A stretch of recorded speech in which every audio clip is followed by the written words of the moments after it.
हम तो ho'oponopono prayer कर ही रहे हैं, तो ऐसी क्या बात है कि हमें फॉरगिवनेस प्रेयर भी करना ज़रूरी है। मतलब होपोनोपोनो से तो हमारी जो लाइफ एक्सपेक्ट है हर एक चीज़ के लिए कर रहे हैं, हर चीज़ में अमेजिंग रिजल्ट्स मिल रहे हैं। जो नामुमकिन के जैसा था वो सारी चीज़ें अब मुमकिन होने लगी हैं। अब तो विदाउट होपोनोपोनो लाइफ कुछ लगती ही नहीं है। तो ऐसी कौन सी बात है जिसके कारण हमें फॉरगिवनेस प्रेयर करने की ज़रूरत है। बात बिल्कुल सही है और थोड़ी सी ज़्यादा डीप भी। तो चलिए जानते हैं, लेकिन उसके पहले कैसे हैं आप सब। उम्मीद करते हैं आप सब स्वस्थ मस्त तंदुरुस्त और ज़िंदगी से भरपूर होकर इस ब्यूटीफुल लाइफ को जिए जा रहे हैं। होपोनोपोनो प्रेयर जब आप कर रहे हैं अपनी इस लाइफ में, जितनी कुछ आपके सामने मुश्किलें आ रही हैं या फिर नेगेटिविटी आ रही है, उन सारी चीज़ों को अब क्लियर कर पा रहे हैं। कोई ऐसा सिचुएशन जो शायद बहुत टाइम से रुका हुआ है, आपको खुद नहीं पता कि आप किस तरह से क्लीन करेंगे, किस तरह से आप आगे बढ़ेंगे, होपोनोपोनो कर रहे हैं और वहाँ पर चमत्कार अमेजिंग रिजल्ट्स आ रहे हैं। चाहे वो आपकी हेल्थ के लिए हो, वेल्थ के लिए हो, आपके अपने बिजनेस पर्पस के लिए हो, आप डीप से डीप किसी क्रॉनिक डिजीज से गुजर रहे हैं लेकिन आप होपोनोपोनो कर रहे हैं, वहाँ से भी आपको अमेजिंग रिजल्ट्स मिलके आप बिल्कुल टोटली क्योर हुए जा रहे हैं। मैजिक की तरह ये काम कर रहा है और अब आप इसको अपने लाइफ का पार्ट बना चुके हैं। और सिर्फ यही नहीं, होपोनोपोनो जब आप कर रहे हैं तो ये एक बहुत सच बात है कि ये सिर्फ आपकी लाइफ में ही काम कर रहा है ऐसा नहीं है। आप जिनसे जुड़े हैं, मतलब आपकी अपनी फैमिली, आपके दोस्त, आपके आसपास जितने भी लोग हैं जिनके साथ आपका संबंध है, उनकी लाइफ पर भी ये इफ़ेक्ट करता है और ये बहुत ज़्यादा सच है। तो फिर आप होपोनोपोनो कर रहे हैं तो फॉरगिवनेस प्रेयर की ज़रूरत क्यों है। एग्जैक्टली आप जब होपोनोपोनो कर रहे हैं, वो होपोनोपोनो आपको आपकी इस लाइफ में जितने भी चीज़ें हैं उन चीज़ों से आपको इजी वे में ले जा रहा है, आपकी लाइफ को मैजिकल बना रहा है, आपकी सोल की क्लीनिंग कर रहा है, आपकी नेगेटिविटी को आपकी लाइफ से दूर कर रहा है। लेकिन फॉरगिवनेस प्रेयर आपको आपकी पास्ट लाइफ में आपने क्या किया है आपको नहीं पता। आप एक अच्छे इंसान थे या बुरे इंसान थे आपको नहीं पता।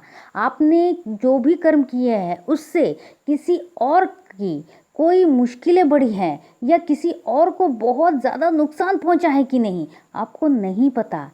क्या आपने कोई गुनाह किया है, आपको नहीं पता। इन सब चीज़ों में फॉरगिवनेस प्रेयर आपकी टोटल पास्ट लाइफ को, आपने जहाँ जो कुछ भी गुनाह किया है उस पूरे कर्मा को क्लियर कर रहा है।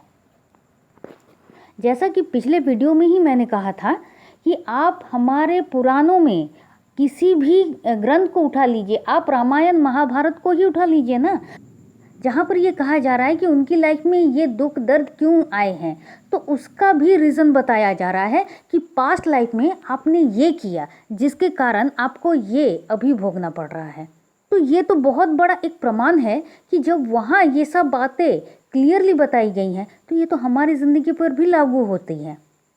तो यही कारण है कि आपको ये फॉरगिवनेस प्रेयर करना चाहिए। इवन अभी भी जब आप रास्ते पर चलते हैं तो आपके पैरों तले न जाने कितने कीड़े मकोड़े आ जाते हैं और उनकी मृत्यु होती है, तो ये भी तो मौत ही हुई ना, ये भी तो आपके ही ऊपर कर्मा गया ना। तो इसकी माफ़ी आपने कब मांगी, किससे मांगी। तो यही बात है कि जब आप फॉरगिवनेस प्रेयर कर रहे हैं तो आपकी क्लीनिंग हो रही है, आपकी सोल की क्लीनिंग हो रही है। आपने जाने अनजाने आपने जो कुछ भी गलत काम किए हैं उन सब कुछ के लिए आप माफ़ी मांग रहे हैं, तो उस हिसाब से आपकी सोल की क्लीनिंग हो रही है। चलिए थोड़ा सा आराम से समझते हैं। मान लीजिए एक स्टूडेंट जिसने पूरा साल जो है उसने बिल्कुल अच्छी तरीके से पढ़ाई नहीं की, इससे लड़ाई उससे झगड़ा, ट्यूशन गया नहीं पढ़ा, सब अगर कोई उसे पढ़ने के लिए बोलता तो भी उसके साथ लड़ जाता, घर में चिल्लम चिल्ली बहुत कुछ है, वो बस अपनी ही धुन में अपनी ही मगन में मस्त रहा, पूरा साल रहा। अब एग्ज़ाम की बारी आई, जब एग्ज़ाम की बारी आई उसका भी तो तब डर लगेगा ना कि अरे एग्ज़ाम है, मुझे पास तो करना है, अच्छे नंबर से पास करना है, तो अब मैं क्या करूं। अब जब उसका जो एग्ज़ाम हुआ दिखने में आया, सच में उसका जो रिज़ल्ट है वो बिल्कुल भी अच्छा नहीं है, बिल्कुल भी अच्छा नहीं है, बल्कि कहा जाए तो बहुत ख़राब है। तो अब वो बच्चा क्या करेगा? क्या ऐसे ही करेगा? जिस तरह से चल रहा था ऐसे ही करेगा? तो उसका रिजल्ट तो वैसे ही खराब आना है। अगर रिजल्ट खराब आएगा तो उसकी फ्यूचर जो है वो भी तो खराब ही हो रही है। तो अब वो बच्चा अपनी स्टडी पर ध्यान देता है। अपनी स्टडी पर जब ध्यान देता है, उसके व्यवहार सबके साथ अच्छा होना शुरू होते हैं। वो बहुत ही अच्छे से पेश आ रहा है, बहुत अच्छे तरीके से हर काम को कर रहा है, तो सब उस पर प्लीज्ड भी हो रहे हैं। वो एडुकेशन पे भी ध्यान दे रहा है और उसका जो रिज़ल्ट है वो बहुत अच्छा हुआ, बहुत ज़्यादा अच्छा हुआ, सब सरप्राइज थे।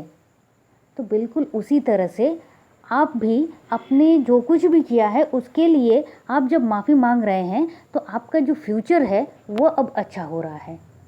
तो उम्मीद करते हैं आपको अब समझ में आ गया होगा कि क्या फ़र्क है फॉरगिवनेस और होपोनोपोनो प्रेयर में। दोनों ही ज़रूरी है, दोनों ही करना चाहिए और फॉरगिवनेस मस्ट ही करना चाहिए। तो चलिए फिर मिलते हैं ऐसे ही किसी टॉपिक के साथ, और तब तक के लिए खुश रहिए, मस्त रहिए, आबाद रहिए, क्योंकि ज़िंदगी जीने का तरीका बस यही है। Thank you and thank you.